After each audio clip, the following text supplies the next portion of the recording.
जय माता दी दोस्तों, नवरात्रि के चौथे दिन माँ के चौथे स्वरूप की पूजा की जाती है, यानी कि माँ का चौथा स्वरूप माँ कुष्मांडा का है। जो मनुष्य माँ कुष्मांडा की बड़े ही सच्चे मन से पूजा आराधना करता है, उनकी कथा को पढ़ता है और सुनता है और दूसरों को सुनाता है, उनके सभी कष्टों को माँ कुष्मांडा जी दूर कर देती हैं। तो माँ कुष्मांडा की चलिए कथा को सुनते हैं। माँ कुष्मांडा की कथा को पढ़ने से पहले आपको माँ कुष्मांडा के मंत्र को जरूर पढ़ लेना चाहिए। माँ कुष्मांडा का मंत्र कुछ इस प्रकार है। सुरा संपूर्ण कलशम रुद्राप्तमेव चा दधाना हस्तपदाभ्याम कुष्मांडा शुभदास तुम्हें। तो माँ कुष्मांडा के मंत्र को इस प्रकार से जरूर पढ़ लेना चाहिए। उसके बाद कथा का पाठ करना चाहिए। नवरात्रि में चौथे दिन देवी को कुष्मांडा के रूप में पूजा जाता है। अपनी मंद हल्की हंसी के द्वारा अंड यानी ब्रह्मांड को उत्पन्न करने के कारण इस देवी को कुष्मांडा नाम से अभिहित किया गया है। जब सृष्टि नहीं थी, चारों तरफ अंधकार ही अंधकार था, तब इसी देवी ने अपने इष्ट हास्य से ब्रह्मांड की रचना की थी। इसीलिए इसे सृष्टि की आदि स्वरूपा या आदि शक्ति कहा गया है। इस देवी की 8 भुजाएं हैं, इसलिए अष्टभुजा कहलाई। इनके 7 हाथों में क्रमशः कमंडल, धनुष, बाण, कमल, पुष्प, अमृतपूर्ण कलश, चक्र तथा गदा है। 8वें हाथ में सभी सिद्धियों और निधियों को देने वाली जप की माला है। इस देवी का वाहन सिंह है और इन्हें कुम्हड़े की बलि प्रिय है। संस्कृत में कुम्हड़े को कुष्मांड कहते हैं, इसलिए इस देवी को कुष्मांडा। इस देवी का वास सूर्यमंडल के भीतर लोक में है। सूर्यलोक में रहने की शक्ति क्षमता केवल इन्हीं में है, इसलिए इनके शरीर की कांति और प्रभा सूर्य की भांति दैदीप्यमान है।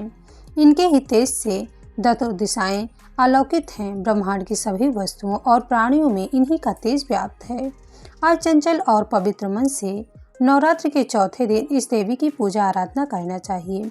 इससे भक्तों के रोगों और शोकों का नाश होता है तथा उसे आयु, यश, बल और आरोग्य प्राप्त होता है। ये देवी अल्प सेवा और भक्ति से ही प्रसन्न होकर आशीर्वाद देती हैं। सच्चे मन से पूजा करने वाले को सुगमता से परम पद प्राप्त होता है। विधि विधान से पूजा करने पर भक्त को कम समय में ही कृपा का सूक्ष्म भाव अनुभव होने लगता है। ये देवी आधियों व्याधियों से मुक्त करती हैं और उसे सुख, समृद्धि और उन्नति प्रदान करती हैं। अंततः इस देवी की उपासना में भक्तों को सदैव तत्पर रहना चाहिए। माँ कुष्मांडा कठिन से कठिन कामों को सरल कर देती हैं और माँ कुष्मांडा की पूजा इस दिन बड़े ही सच्चे भाव से श्रद्धा के साथ करें।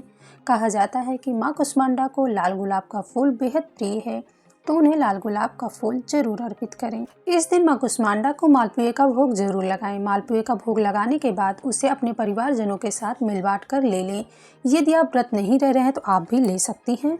अगर आप व्रत हैं तो आप मत लें, परिवारजनों के साथ सबको दे दें या फिर आप मंदिर में दान कर दें। और मालपुए के भोग लगाने से बुद्धि कुशाग्र होती है, बुद्धि में वृद्धि होती है, घर परिवार में सुख शांति बनी रहती है। तो जब आप पूजा कर ले माँ कुष्मांडा की, व्रत का अर्था पढ़ने के लिए बैठे तो आपको अपने हाथों में थोड़ा सा अक्षत फूल ले करके जरूर, और जब आपकी कथा हो जाए तो जो आपने अक्षत और फूल ले रखे हो उसको आपको माँ के चरणों में समर्पित कर देना है। उसके बाद आपको अपनी मनोकामना बोलते हुए माँ के चरणों को छूना है। तो दोस्तों, इस तरह से कथा समाप्त होती है। Thank you.